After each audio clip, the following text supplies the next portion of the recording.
Bonjour à toutes et à tous et bienvenue dans ce Pitch Day des rencontres digitales IREF. Aujourd'hui, nous mettons à l'honneur un réseau engagé, profondément ancré dans l'accompagnement des familles et dans l'éveil des jeunes enfants, les petites graines, à une enseigne qui s'est donnée pour mission de créer des lieux bienveillants, pensés pour l'épanouissement, la découverte et le développement des tout-petits, tout en apportant un soutien concret aux parents dans leur quotidien. Et pour nous en parler, j'ai le plaisir de recevoir aujourd'hui Sylvie Nourricier, la fondatrice et gérante du réseau Les Petites Graines. Bonjour Sylvie et merci beaucoup d'être avec nous aujourd'hui. Bonjour. Alors Sylvie, pour démarrer, est-ce que vous pourriez, s'il vous plaît, rapidement nous parler du concept des petites graines? Alors, les petites graines, c'est un réseau de micro-crèches dans les Hauts-de-France qui a vu le jour il y a 12 ans. Et malgré le développement des crèches et malgré les 12 années, on reste un réseau très familial avec des valeurs essentielles. Et on est un réseau bienveillant mais dynamique. Oh bah l'un n'empêche pas l'autre, hein, franchement, c'est pas du tout antinomique, hein. Alors justement, nous maintenant, on veut vraiment tout savoir sur votre réseau, Sylvie. Est-ce que vous pouvez déjà nous raconter comment l'aventure a démarré? Alors, l'aventure, a commencé en 2014 quand j'ai créé, ma première re micro-crèche et puis assez rapidement, ça s'est, enchaîné avec, une deuxième 2 ans plus tard, puis une troisième. Et puis, j'avais fait une petite pause en me disant: «Bon, c'est bien déjà 3». Et puis Ouais. piquée par, l'entrepreneuriat et bien, j'en ai fait ensuite une quatrième, une cinquième, puis une sixième, voilà. D'où donc, les 6 micro-crèches, pilotes et puis, j'avais dans mes équipes, des professionnels, formidables, des vraies pépites et j'ai alors créé un organisme de formation pour les professionnels de la petite enfance. OK. Et puis, l'envie de continuer à voir, fleurir des petites graines un peu partout, est arrivée et puis dans ce cas-là, j'ai créé, le réseau avec, la licence de marque, Les Petites Graines pour accompagner des porteurs de projets qui, elles aussi, souhaitaient créer, leur propre micro-crèche. OK. Donc juste pour, rappeler, le principe de la microcrèche, donc je crois que c'est 12 berceaux, c'est ça? Si c'est C'est 6 ça. berceaux? Non. Alors, c'est entre 10 et 12 berceaux, Ah, c'est ça. ça dépend du mètre carré, de surface, voilà. OK. Contrairement à une crèche qui je crois fait à peu près le double, enfin, ça c'est pas on n'est pas sur les mêmes, Non, c'est très variable. En fait, une crèche à proprement parler, c'est donc à partir de 15 enfants jusqu'à, ça peut monter jusqu'à 90 berceaux, hein. ah oui, c'est énorme. Oui, OK. Donc ce qui est bien avec la microcrèche, c'est que justement, bah, on n'a pas besoin d'un très gros local et c'est quoi la superficie moyenne? alors l'idéal, c'est à partir, de 120 carrés OK. avec un espace extérieur parce que, Ouais. pour la réglementation, on a l'obligation d'avoir un espace extérieur, d'une vingtaine de mètres carrés. OK. Très bien. Combien de salariés à peu près? Alors, si vous avez, une petite surface avec donc, une capacité d'accueil de 10 enfants, vous aurez, à peu près 4 personnes et puis si vous avez la chance d'avoir un grand, local et vous pouvez accueillir jusqu'à 12 enfants, dans ce cas-là, il vous faudra une personne, supplémentaire et on passera à 5. OK. Est-ce que Sylvie, vous pouvez donc ça, c'était les détails un peu techniques, hein. Est-ce que vous pouvez, nous parler de votre organisme de formation? Alors l'organisme de formation, initialement en fait, il a été fait pour mes salariés. C'est-à-dire que, comme j'avais des filles formidables dans mes équipes, je ne voulais surtout pas les voir partir et je me suis demandé comment les garder, comment les fidéliser, mais aussi comment, leur donner des choses, épanouissantes à faire, dans le métier et c'est pour ça que j'ai créé l'organisme de formation pour qu'elles puissent, s'épanouir en endossant un nouveau rôle qui était le rôle de formatrice et ensuite partager leur expérience et leur expertise, sur certains sujets Et en fait, cet organisme, il a grandi. Aujourd'hui, nous fournissons en fait des prestations de fonctions support. Alors attention les gros mots. On va avoir des RT, des RSAI, de l'APP. Tout ça, en fait, ce sont des fonctions support qui sont obligatoires dans les petites graines et qui doivent en fait être prises en charge par des professionnels diplômés qui sont parfois très difficiles à trouver. Nous avons ces professionnels dans nos équipes et nous les mettons à disposition des micro-crèches qui ont besoin de ces fonctions support. Et puis là, on a des grosses ambitions pour notre organisme de formation pour septembre 2026. On a l'ambition d'un CFA pour accueillir et former des apprentis et puis aussi la validation des acquis d'expérience, donc l'accompagnement des professionnels qui souhaitent eh bien, passer soit un diplôme d'éducatrice de jeunes enfants, soit d'auxiliaire de puériculture, voire même de ce nouveau diplôme qui vient de sortir et dont on attend avec impatience le contenu pédagogique. Et de quel diplôme il s'agit, Sylvie? Eh bien, pour l'instant, c'est encore dans les tuyaux. Alors, on sait qu'il y a un nouveau diplôme qui sort de titre 4 sur l'accompagnement éducatif. On attend que le gouvernement nous donne un peu Oui, plus d'informations et surtout le contenu de la formation pour qu'on puisse accompagner celles qui souhaiteraient eh bien, passer une VAE pour ce diplôme-là. ok.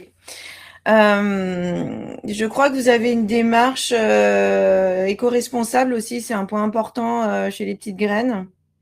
Oui, c'est hyper important. On s'est vraiment engagé dans une démarche au-delà de l'environnement, c'est vraiment une démarche RSE. Mhm. Donc, avec un vrai sentiment de responsabilité sur l'impact que nous avons, mais alors oui, sur l'écologie, évidemment, parce que on est soucieuse de notre consommation et des déchets qu'on peut émettre. Donc, on a une centrale d'achat qui est une centrale d'achat éco-responsable. On est en vrac sur des produits bio, donc on limite nos déchets. Tout est La centrale pensé. d'achat, c'est pour acheter quoi? C'est pour les produits, la nourriture, c'est pour... Alors, la non? centrale d'achat, c'est pour les produits d'entretien.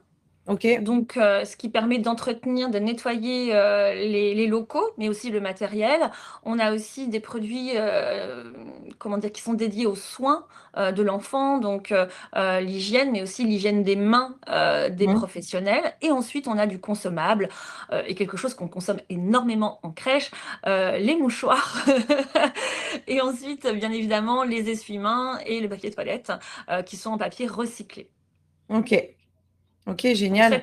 cette centrale d'achat, elle est bien évidemment mise à disposition des personnes qui sont en franchise dans le réseau pour qu'elles puissent maîtriser leur consommation et avoir un impact aussi maîtrisé sur l'environnement. Ok. Oui, et donc du coup sur on a un petit peu bifurqué, mais là, si vous pouviez encore nous parler de votre démarche RSE, parce Oui, que j'imagine qu'il y a d'autres choses. tout à fait. Donc, au-delà de la partie écologique, on est aussi très engagé dans la démarche bienveillante en termes de management, parce que comme j'en parlais un petit peu déjà avant sur l'organisme de formation, les ressources clés de notre entreprise, ce sont nos salariés, nos collaboratrices, qu'on essaie de vraiment fidéliser pour minimiser au maximum le turnover. C'est très, très important, surtout pour une crèche. Oui, Et on vient de gagner un trophée, en c'est fait, vrai? remis. Ouais, ouais, ouais, ouais, c'était il y a 2 jours. En fait, Ah, on génial. est lauréat or d'un concours qui s'appelle Employeur Démarquez-vous, qui a été organisé par la région des Hauts-de-France.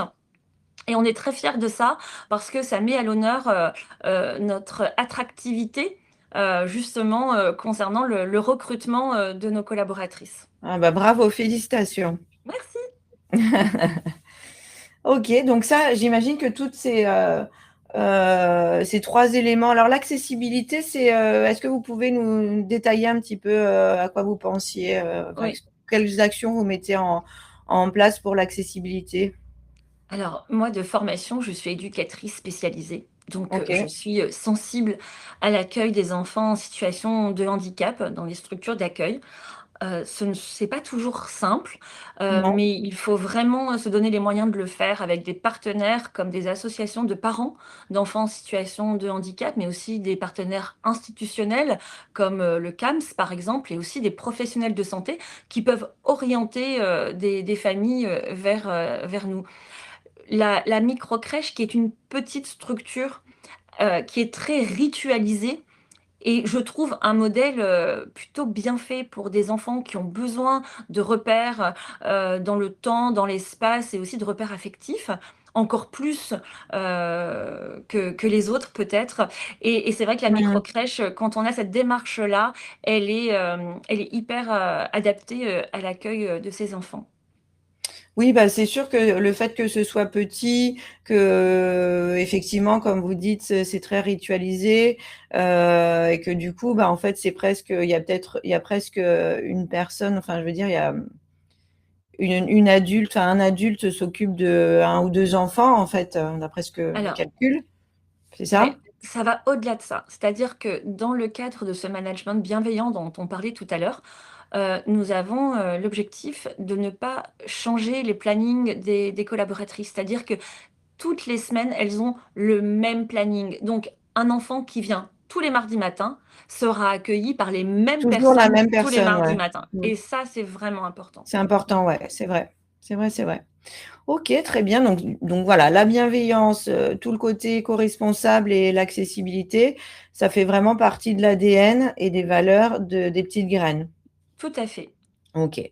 Et pour les personnes qui sont intéressées par votre réseau, Sylvie, déjà, vous avez parlé tout à l'heure que de la licence de marque. Donc, c'est aussi un type de contrat de franchise qui est un petit peu particulier. Oui. Peut-être qu'on en reparlera après, mais juste, je voulais faire une petite parenthèse là-dessus. Est-ce que vous pouvez aussi nous en parler? Alors, l'essentiel, avant toute chose, c'est de partager nos valeurs.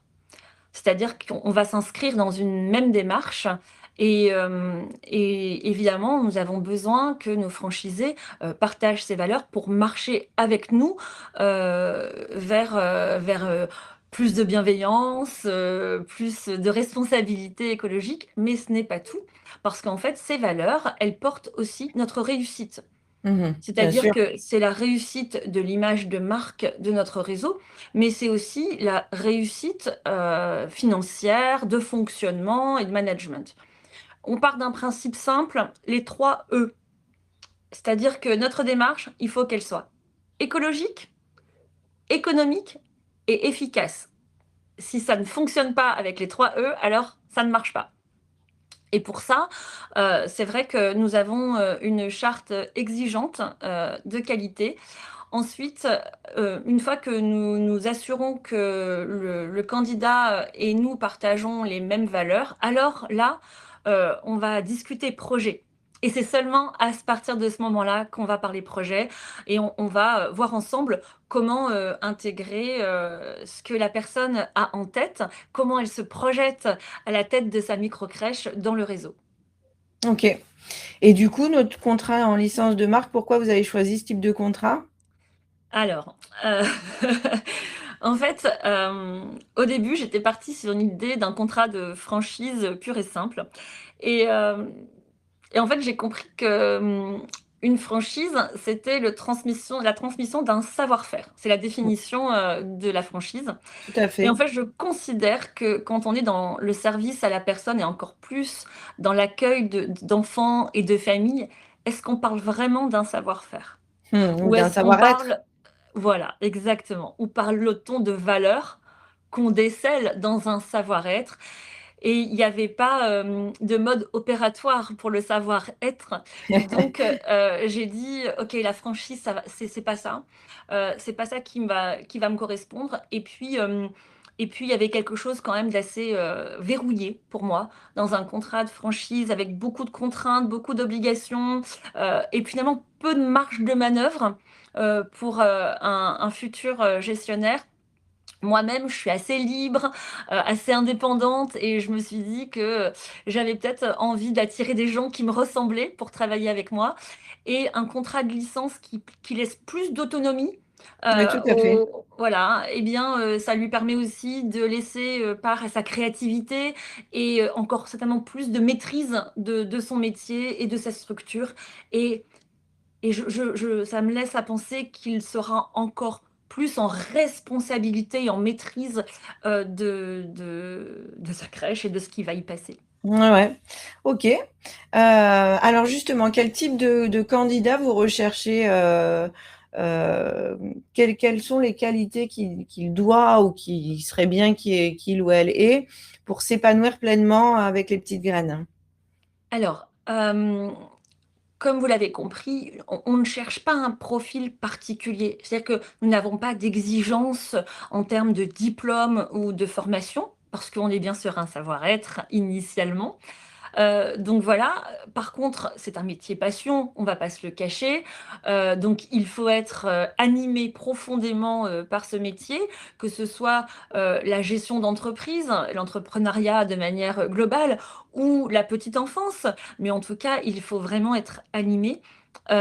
C'est un métier, humain, donc dans lequel on va avoir besoin d'un sens relationnel, évidemment très important et d'être capable de d'empathie aussi dans la gestion du personnel et l'accueil des familles. Et puis, bien sûr, l'intérêt, pour la démarche, sociale et environnementale. Et puis, on va pas quand même se le cacher aussi, il faut une fibre commerciale, Ben parce oui, que, il faut accueillir des familles, il faut quand même, être rassurant pour leur donner, envie et confiance de c'est confier ça, leur ouais, enfant. tout à fait. Voilà, et ça, c'est pas rien. Oui, oui.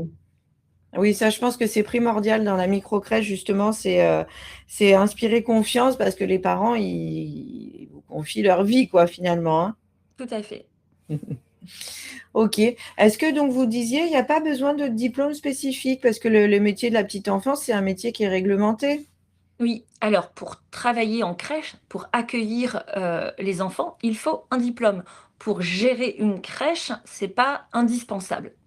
Moi, je le recommande fortement. C'est-à-dire que quand, Mmh. vous savez, comment dire? Quand vous connaissez la réglementation, quand vous êtes au contact des enfants, de leur famille, vous savez, ce qu'ils mangent, comment ils jouent, comment ils s'entendent avec les copains, les copines, comment ils se développent et quand vous allez discuter, avec, les parents, évidemment, vous aurez un peu plus de choses à dire et vous serez un peu plus crédible. Mais tout ça s'apprend. Il y a aussi la possibilité de combiner pendant la phase de création, de combiner une formation en petite enfance et de faire vos stages chez nous. OK, très bien. Le petit plus qui va faire la différence, ce serait quoi? Le petit plus, qui ferait la différence, heu, bonne question. Je pense que c'est être animé. C'est ce que je disais au début, Oui, être c'est ça, animé, c'est la donner l'envie. passion, Ouais, l'envie. Ouais. l'envie. OK. OK, très bien. Est-ce qu'un profil purement investisseur, c'est un profil qui vous intéresse? Ça va être plus compliqué, c'est pas l'ADN du réseau. Moi, j'ai envie de gens qui viennent dans le réseau. Hem, Oui. Vous savez, l'idée, c'est que ce réseau, c'est comme un pot commun. Tout le monde, vient y piocher ce qu'il souhaite, mais on vient aussi y mettre des choses. C'est un pot commun de partage de tips, de bonnes pratiques, d'aide, de soutien, d'encouragement, parfois d'expertise, d'expérience et si c'est un investisseur, je me dis que peut-être il n'aura pas le temps, ni l'engagement pour venir, mettre des choses dans ce pot commun auquel je tiens OK, beaucoup. OK. Et est-ce que démarrer l'aventure à 2, ça peut le faire aussi ou vaut mieux être seul? On peut être à 2, pas de souci, à condition que les rôles soient bien définis, qu'il y ait une belle harmonie, entre ces 2 personnes, mais oui, bien sûr, c'est tout à fait jouable. OK. OK, parfait. Quelles sont les conditions, financières, pour, rejoindre le réseau? Alors, les droits d'entrée, d'abord sont de 12 000 €. On verra, après, ce qu'ils comprennent. On conseille un apport personnel aujourd'hui de 10 000 € parce que c'est à peu près ce que demandent les banques, Mmh. actuellement. L'investissement global, alors la fourchette est assez large, entre 75 et 100 000 € parce que tout dépendra de votre local, dans quel état il est, ce qu'il était avant que vous décidiez d'en faire une crèche. Donc là, c'est vrai que c'est assez large. Donc ensuite, on a une redevance. Donc contrairement à justement la plupart des contrats de franchise qui est donc la redevance est indexée sur le chiffre d'affaires, moi, Mhm. j'ai décidé d'un forfait, donc une redevance forfaitaire Ouais. de 550 euros par mois. Le type de contrat, donc évidemment, c'est une licence de marque, c'est ce que j'expliquais Ouais. précédemment. Ma décision est de me développer uniquement dans les Hauts-de-France. Alors, Alors un petit pourquoi? mot là-dessus. Ouais, voilà, Ouais. j'anticipe la Il y a question. une raison quand Pourquoi? même, hein. Oui.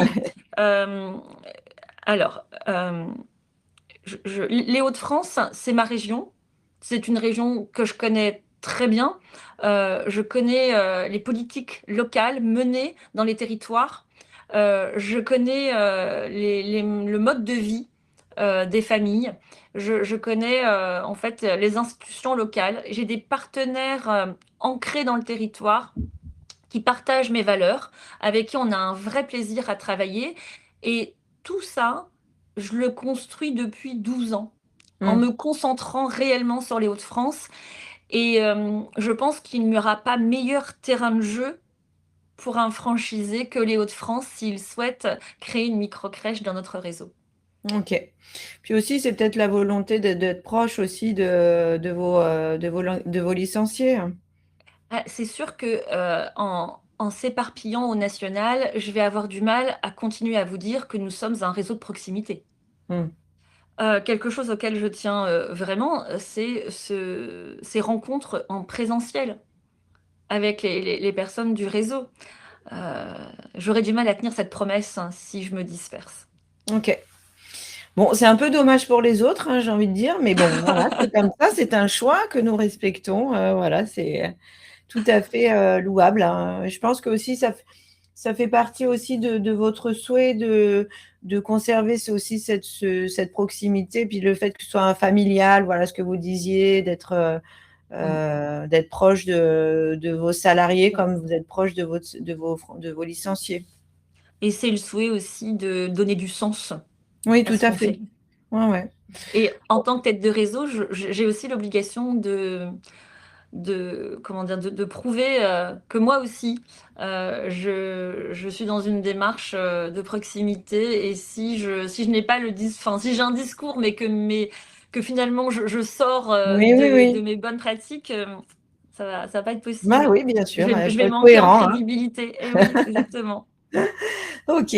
Alors, on va revenir un petit peu sur la redevance, justement. Alors, qu'est-ce que ça comprend? Qu'est-ce que ça veut dire? Qu'est-ce que ça comprend? Alors, cette redevance, donc, qui est forfaitaire, d'abord, elle permet l'accès à la centrale d'achat, évidemment, dont je parlais tout à l'heure. Ensuite, nous organisons tous les mois une réunion avec toutes les personnes, donc gestionnaires qui ont ouvert ou qui sont en parcours de création. Ok. Et là, c'est très sympa parce qu'il y a des échanges, du partage entre elles, parce que ça, c'est l'idée originelle du réseau, c'est de ne jamais se sentir seul. Et ensuite, c'est aussi l'occasion pour moi de faire intervenir des intervenants extérieurs sur des questions assez techniques comme la mutuelle, les assurances, la prévoyance, etc. Et puis, moi aussi, bien évidemment, j'interviens. Et parfois, je fais Oui. intervenir des personnes de mes crèches qui Ok. viennent en soutien sur des questions diverses et variées. Ok. Ensuite, on a bien évidemment un logiciel de gestion qui est indispensable clairement pour la gestion d'une crèche. Dans ce logiciel, on y retrouve toutes les informations concernant les enfants, les parents, les plannings de présence, mais aussi les contrats et la facturation.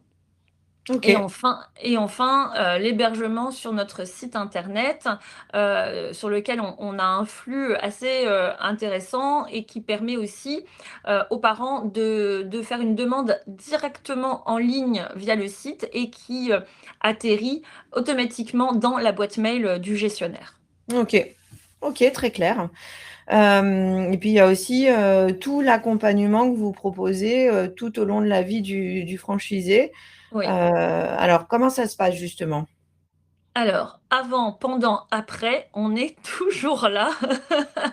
Dans la partie, avant ouverture, bien évidemment, il y a une formation prévue du futur gestionnaire, du porteur de projet sur le cadre réglementaire, sur, comment dire? Le le référentiel bâtimentaire, donc concernant les locaux, sur nos obligations en termes d'encadrement de professionnels. OK, On accompagne, aussi, le porteur de projet sur la recherche de locaux, parce ça qu'on c'est a des intéressant. partenaires, immobiliers, en fait, et puis aussi des partenaires publics qui nous aident et qui nous proposent régulièrement, des locaux. Ensuite, la grosse partie administrative qui est ce fameux dossier de demande d'ouverture, pour lequel on a un dossier type que le licencié n'a qu'à remplir et constituer avec ses propres pièces, mais clairement, c'est clé en main. On va aussi l'accompagner sur, la constitution de son business plan. On va pas le faire, alors attention, on va pas lui faire le business plan parce que pour moi, c'est essentiel, que ce futur chef d'entreprise Ouais. maîtrise cette partie, parfaitement. Oui, Mais puis ils par contre, s'investissent aussi là-dedans, quoi. ah complètement, c'est essentiel. Par contre, même s'il n'est pas, du métier, de la finance ou de la banque ou je ne sais quoi, pas de souci, on a des outils simples pour, le former aussi, à la constitution de son propre business plan. Ça va permettre du coup aussi de l'accompagner dans sa recherche de financement avec des partenaires, associatifs, mais aussi bancaires et institutionnels. Et puis, la dernière partie, qui parfois effraie des porteurs de projets, qui est la partie recrutement, de l'équipe et la constitution de cette fameuse équipe qu'on va préalablement former avant l'ouverture. OK, donc ça c'est toute la partie avant. C'est ça. Ensuite, Là, déjà, pendant. alors il bénéficie de cette charte graphique qui, vous le noterez, est très jolie. Oui, oui, oui, oui, oui. Ensuite, à l'ouverture, il va y avoir une visite de la PMI. Si OK. le gestionnaire le souhaite, on peut l'accompagner, pendant, cette, visite. C'est parfois assez rassurant, il faut le reconnaître. On a des partenariats avec des fournisseurs, locaux et ça encore une fois pour nous c'est très important. Ouais. On va aussi, fournir, des plannings de roulement type pour son personnel. Ça, c'est quand même le casse-tête en général, du démarrage. C'est ces fameux plannings, qu'on va lui donner, ainsi que d'autres outils pour le management de ses équipes. Et puis, on va, l'accompagner dans la stratégie commerciale de sa structure pour l'aider à remplir, correctement et rapidement, sa crèche. Tout ça, en fait, c'est finalement, un coaching après l'ouverture sur lequel on vient en appui en fonction du besoin du gestionnaire et comme je le disais évidemment, avec un démarrage, avec une formation de son équipe. Tout ça finalement, comme on a des profils assez, disparates Mmh. dans nos porteurs de projets, ça nous amène à proposer un accompagnement totalement sur mesure et ça, c'est quand même top. Sympa. Ouais, Mmh. Bah oui. et ça vise évidemment à l'autonomie, du gestionnaire, dans sa gestion et on est toujours, finalement, assez disponible pour l'aider, pour l'accompagner et puis, heu, en général, elles peuvent aussi, se contacter les unes les autres, en dehors, même de nous parce qu'avec un peu d'expérience, ensuite, elles sont capables de s'apporter. C'est ce fameux pot commun dont je Mmh. parlais tout à l'heure. Ouais, tout à fait. Et vous est-ce que vous vous rencontrez, tous, dans l'année? Est-ce qu'il y a des moments où, est-ce qu'il y a un moment privilégié justement pour vous Al rencontrer?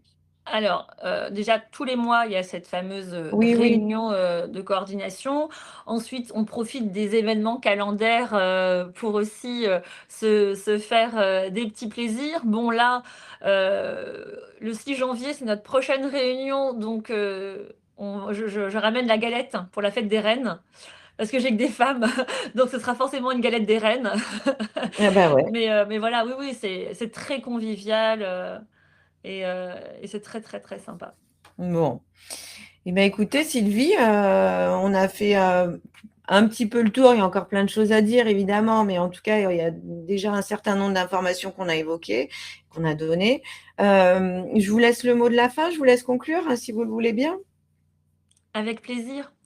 Eh bien, écoutez, si, le métier de la petite enfance, vous inspire, si, l'envie d'entreprendre vous démange, mais que tout ça vous fait un peu peur et que vous ne voulez pas vous lancer seul, mais que vous voulez rejoindre un réseau, bienveillant et avec une belle dynamique, eh bien, rejoignez-nous, ce sera avec grand plaisir. Eh bien, merci beaucoup, Sylvie, et merci à vous d'avoir suivi cette interview. Donc, vous l'avez bien compris, hein, les petites graines, c'est un projet qui est porteur de sens, tourné vers l'humain, le développement des enfants et l'accompagnement des familles. Et donc, pour en savoir plus, rendez-vous sur le stand des petites graines pour échanger directement avec Sylvie et son équipe. Et moi, je vous souhaite une excellente journée. Encore merci, Sylvie. À très bientôt pour un nouveau Pitch Day des rencontres digitales IREF.